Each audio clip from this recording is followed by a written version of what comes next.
नमस्कार, मैं श्रेया और आप देख रहे हैं बातें यूपी की। मैं हाजिर हूं उत्तर प्रदेश की 10 बड़ी खबरों के साथ। यूपी बोर्ड ने हाई स्कूल व इंटरमीडिएट की मार्कशीट में नाम, जन्मतिथि, फोटो आदि त्रुटियों को सुधारने के लिए 7 से 9 अप्रैल तक का अंतिम मौका दिया है। प्रधानाचार्य को यूपी बोर्ड की वेबसाइट upmsp.edu.in पर लॉगिन कर संशोधन प्रक्रिया पूरी करने का निर्देश दिया गया है। इसके अलावा DIOS से अनुमोदन अनिवार्य है। बिना साक्ष्य कोई बदलाव नहीं होगा। शाम 6 बजे के बाद ये सुविधा बंद हो जाएगी। इंटरमीडिएट प्रैक्टिकल से छूटे छात्रों को भी 7 से 8 अप्रैल को अंतिम अवसर मिलेगा। 36,932 छात्र छात्राओं की प्रयोगात्मक परीक्षाएं कराई जाएंगी। बोर्ड ने स्पष्ट किया है कि तय समय के बाद कोई भी संशोधन स्वीकार नहीं किया जाएगा। उत्तर प्रदेश सरकार मिर्जापुर में थर्मल पावर प्रोजेक्ट बनाने जा रही है। 295 हेक्टेयर भूमि पर बनने वाली इस परियोजना से प्रदेश को अधिक बिजली मिलने लगेगी और रोजगार के बड़े अवसर पैदा होंगे।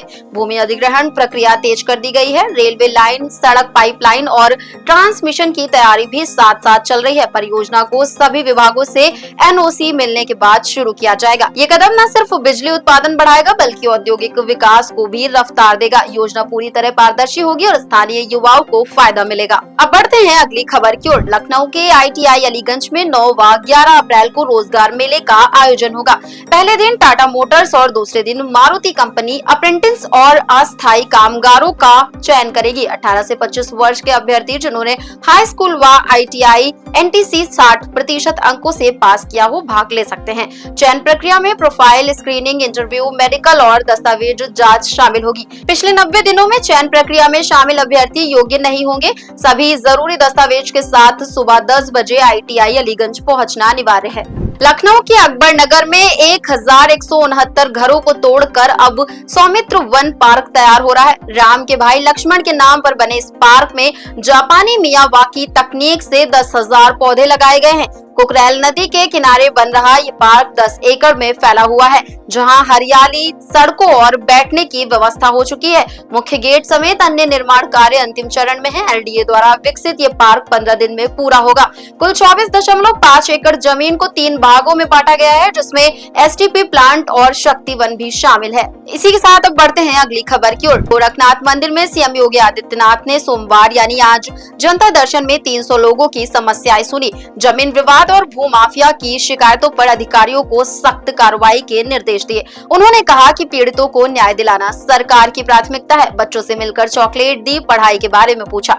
मंदिर परिसर में गुरु गोरखनाथ और महंत अवेद्यनाथ को श्रद्धांजलि अर्पित की। गौशाला में गौ सेवा की और मोर को केला खिलाया। CM ने स्पष्ट कहा, न्याय नहीं होने देंगे, कब्जेदारों को बख्शा नहीं जाएगा। हर शिकायत पर त्वरित और ठोस कार्रवाई होगी। सेना भर्ती कार्यालय आगरा के तहत अग्निवीर भर्ती के लिए सामान्य प्रवेश परीक्षा के ऑनलाइन पंजीकरण 10 अप्रैल तक चलेंगे। अभ्यर्थियों की उम्र 17.5 से 21 वर्ष होनी चाहिए। अग्निवीर तकनीकी में आवेदन के लिए पॉलिटेक्निक या ITI डिप्लोमा अनिवार्य है। अभ्यर्थी joinindianarmy.nic.in पर पंजीकरण कर सकते हैं। इस बार 2 श्रेणियों में आवेदन की अनुमति है। पर फॉर्म अलग अलग तरीके से भरने होंगे। परीक्षा पास करने वालों को फिजिकल और मेडिकल टेस्ट के बाद भर्ती प्रक्रिया में शामिल किया जाएगा। भर्ती में आगरा क्षेत्र के 12 जिलों के युवक भाग ले सकेंगे। उत्तर प्रदेश में नर्सिंग और पैरामेडिकल की मुख्य परीक्षाएं 8 अप्रैल से शुरू होंगी।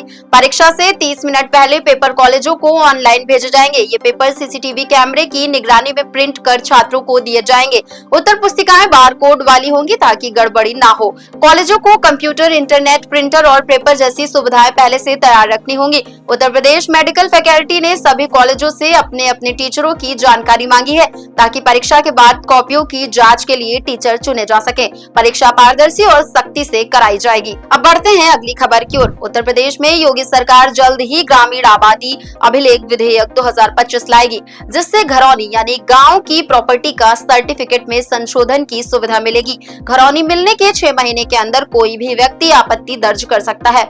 सुनवाई ARO यानी सहायक रिकॉर्ड ऑफिसर करेंगे। अगर कोई फैसले से असहमत होगा तो DM यानी रिकॉर्ड ऑफिसर के पास अपील कर सकेगा और फिर सिविल कोर्ट का विकल्प भी खुला रहेगा। अभी तक संशोधन की सुविधा नहीं थी।